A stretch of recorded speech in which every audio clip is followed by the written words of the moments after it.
ზურაბ შევარდნაძის ანამნეზი? რა მაწუხებს? რა ვიცი, არაფერი არ მაწუხებს.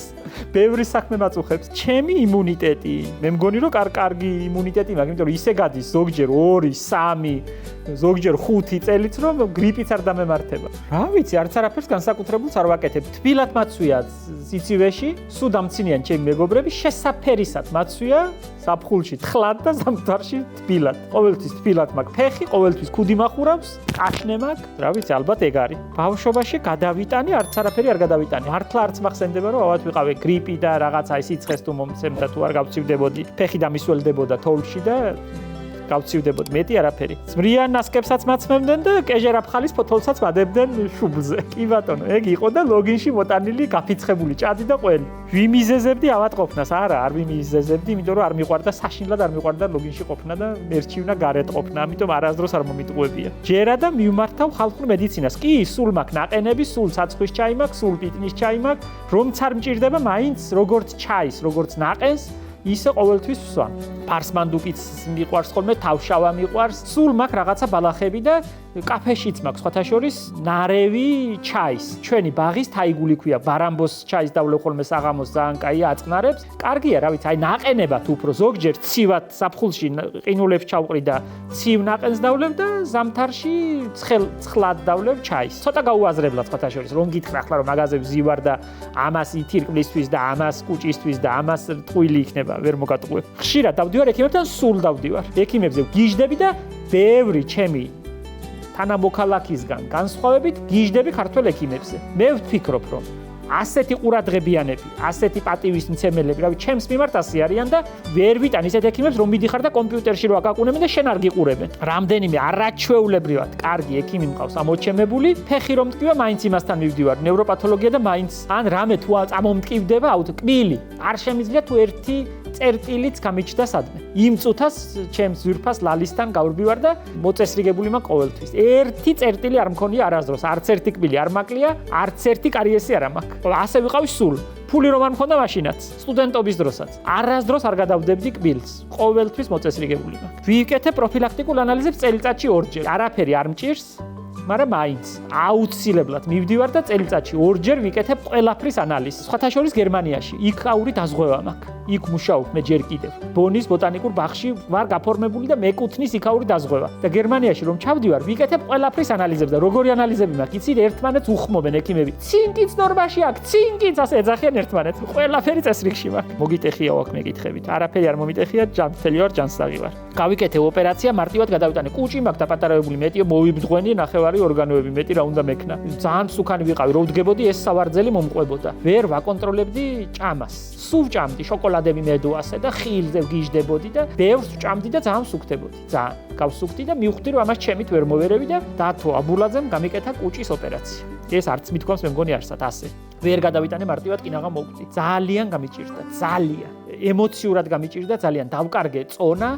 წონა 60 კილო ვარ დაკლებული. წონასთან ერთად დავკარგე ემოცია და ჩემი საქმე ემოციის გარეშე არ გამოდის და ამას კინაღამ გადავყევი. ძალიან გამიჭირდა ემოციურად. ძალიან. აი გასულ ზამთარს გახდა 3 წელი და ახლა მოვედი ჭკუას. ყველაზე რთული პერიოდი იყო ჩემს ცხოვრებაში. COVID-19 დროს მე იმდენი საქმე მქონდა რომ არაფრისთვის საქმის გარდა არ მეცალა და ბევრი ვიშრომე, თესავდი, გავდი, ბევრს ვშრომობდი ძალიან. COVID-ის დროს გავაათმაგე ჩემი შრომა. ემოციური ვარ და აფეთქებები, ეგ ყველა მიცის, მაგას ჩემი მოყოლა რა თუნდა თუ გადავირიე ჩემი მტრისას.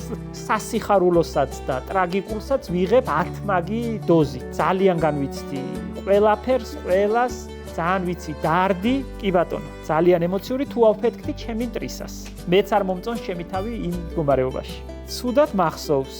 ცუდად მახსოვს ღალატი ადამიანის გაწმილებები მახსოვს ცუდად, წყენები მახსოვდება, რა ვქნა არ მავიწყდება და რა ვქნა ძალა.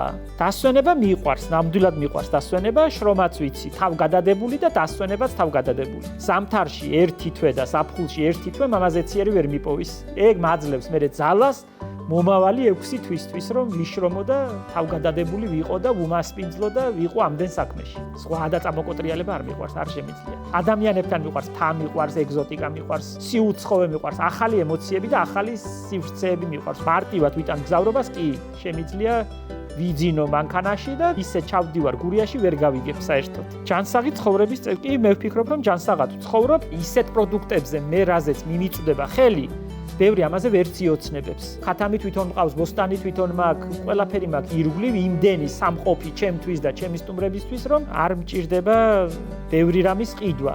ბაზრებში დავდივარ ძალიან ხშირ, ვცნობ, ამასაც ხომ მნიშვნელობა აქვს. ბევრი ადამიანი ცდილობს იყიდოს, მაგრამ ვერ ცნობს ამ ჯიშებს, არ იცის. მე არ გამომეპარება. საუკეთესოს ვიყიდი, საუკეთესოს მოვძებნი, მინდვრის ფხალის დროს მინდვრის ფხალს მოვძებნი, კარგი სულგუნის არჩევა ვიცი, კარგი ქათამი ვიცი, სოფელში ნაცხოვრები ვარ.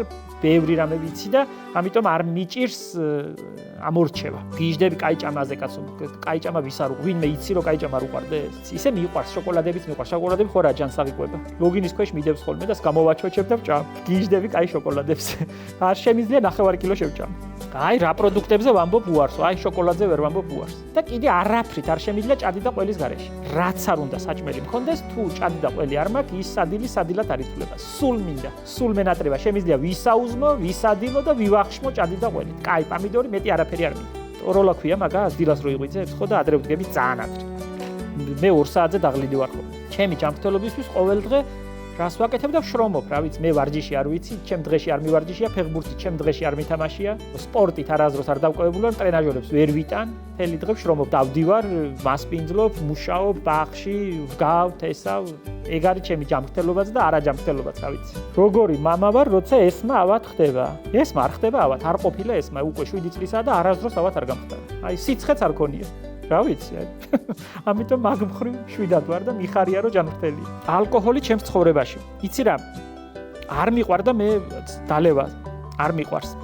მაგრამ ერთხელ ექიმმა დამისვა ეგეთი დიაგნოზი გერმანიაში პროფესორმა, ალკოჰოლური შიმშილი. ეგეთი დიაგნოზიც არსებობს თურმე. და მითხრა რომ თქვენ ქართველი ადამიანი ხართ და თქვენ გენეტიკურად ქართველებს გჭირდებათ. აი, წამალივით დამინიშნა და მითხრა რომ საღამოობით ერთი ჭიქა ღვინო აუცილებლად დალიეთ ვახშმად. და მაშინ მჭირდებოდა რაღაცა ფერმენტულად თუ რა ვიცი, როგორ იყო არ ვიცი და მაშინ დავიწყე, ეს იყო 8-10 წლის წინ. და მას მერე საღამოობით თუ კი ახლა მყავს ვინმე, მარტო ვერ დავждები და ვერ დავლებს ადილზე ახლა ღვინოს და თუ კი ვინმე მყავს რომ მიურტყა, 1 ან 2 ჭიქას სიხარულით დავლებს საღამოს. მეშინი არ დამემართოს, რა ვიცი, კიბოსი მეშინია, იმდენი ახლობელი დავკარგე ირგვლივ რომ აი ისე უცებ თან, რაღაც მეშინია რა თქმა უნდა, არ მინდა არც მე და არც შემსახლებელს არ მინდა, რა ვის უნდა ხლე. მე ვარ ზურა შევარდნაძე და მე მგონი მე არ ვარ პაციენტი.